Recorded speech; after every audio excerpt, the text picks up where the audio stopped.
The birth of Jesus or an excuse to give presents and eat. Christian conservatives in the U.S. say the real message of this time of year is being lost. They say America is locked in yet another war, this time a war on Christmas. RT's Dina Gazowski takes a look. 'Tis the season to be divided. I'm just so enraged by all these atheist displays and trying to push Jesus to the back seat on Christmas Day. But people like head humanist Roy Speckhard say they aren't trying to push Jesus anywhere. When they see these ads, it does give them pause. It gives them a chance to think about the issue. And the issues are plenty. 2 wars, record high unemployment, and a budget crisis. Fast approaching. But apparently the real war. Well, now one atheist group is putting a new spin on the war on Christmas. If you listen to the media. This is a cheap way of trying to take a shot at Christmas. They don't have any guts. If they did, as I said, they go after the Muslims. Hey, watch yourself.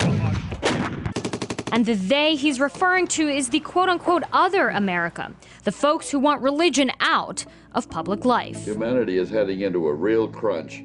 And on the opposite side of humanity. Now, with all the political correctness here in the United States, like the fact that you can't call it a Christmas tree anymore, you have to call it a holiday tree, you can't say Merry Christmas, you have to say Happy Holidays. Some groups are taking action, like this religious group here, GodandAmericasLeaders.com. This is the website they created. You can log on and take a 10-question multiple-choice quiz about which founding father or politician said which religious quote. But with all the outrage and all the back and forth, much of the quote-unquote rest of America thinks... I think it's a problem with all of our politics right now. We're focusing on all these moral and religious issues instead of focusing on the actual things like the economy and the wars and things like that. This is distractions. But for those Americans who want religion anytime, any place, anywhere, it isn't just a distraction. There definitely has been a war on Christmas for a long time. And Brian Fisher is part of the countless conservative Christian organizations that are formed to send this kind of message. The single most inclusive thing that you can do this time of year is wish people a Merry Christmas. We think it's appropriate to ask them to acknowledge that Jesus Christ is the reason for the season.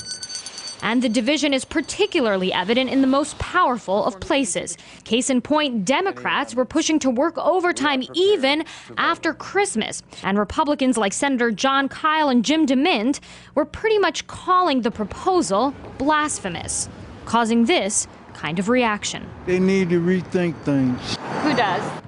Everybody. Congress, the mayors, the governors. Rethinking and perhaps considering that the real battle is much more serious. And it's one that goes on all year round. All right. God bless you. For RT, Dina Gazowski.